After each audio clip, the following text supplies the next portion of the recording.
ভয় পাচ্ছিস?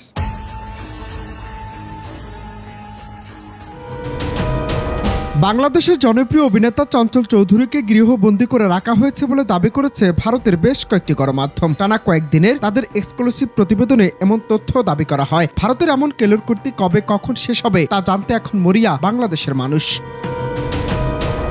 দেশের জনপ্রিয় অভিনেতা চঞ্চল চৌধুরী এটা জানে না এমন খুব কম মানুষই আছে বাংলাদেশে কিংবা অপার বাংলায়। তার জনপ্রিয়তার গণ্ডি ছড়িয়েছে দেশের বাহিরেও। তবে জুলাই আগস্টের ঘটনায় অনেকটা নীরব ছিলেন বললেই চলে। জনপ্রিয় এই অভিনেতার মায়ের অসুস্থতার কারণে এই নীরবতা বলে অনেক আগেই জানিয়েছিলেন সামাজিক যোগাযোগ মাধ্যমে। তবে এই অভিনেতাকে নিয়ে ভারতের গণমাধ্যম বলছে ভিন্ন কথা, যা রীতিমতো অবাক হওয়ার মতো।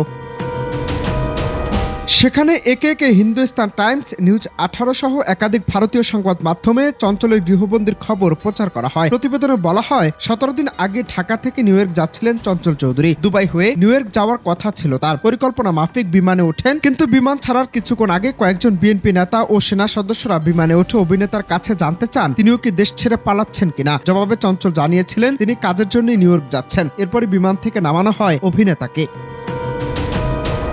আবার ভারতীয় সংবাদ মাধ্যমগুলোর এমন মনগড়া প্রতিবেদনে কোনো বিশ্বস্ত সূত্র কিংবা চঞ্চলের বক্তব্য তুলে ধরেনি। এমনকি অভিনেতার ঘনিষ্ঠ কারো বক্তব্যেও উল্লেখ নেই সংবাদে। এদিকে বিষয়টি নিয়ে চঞ্চল চৌধুরী জানিয়েছেন এমন কোনো ঘটনাই ঘটেনি তার সঙ্গে। এমন খবরে কোনো সত্যতা নেই, পুরোপুরি মিথ্যা জানিয়ে তিনি বলেন এমনকি গত কয়েক মাস যাবৎ কোনো সাংবাদিকের সঙ্গে তার কথা হয়নি। কিভাবে এ ধরনের সংবাদ প্রকাশ করা হলো তা তার জানা নেই। অনন্ত হাসান মাসুদ, বাংলা টিভি, ঢাকা।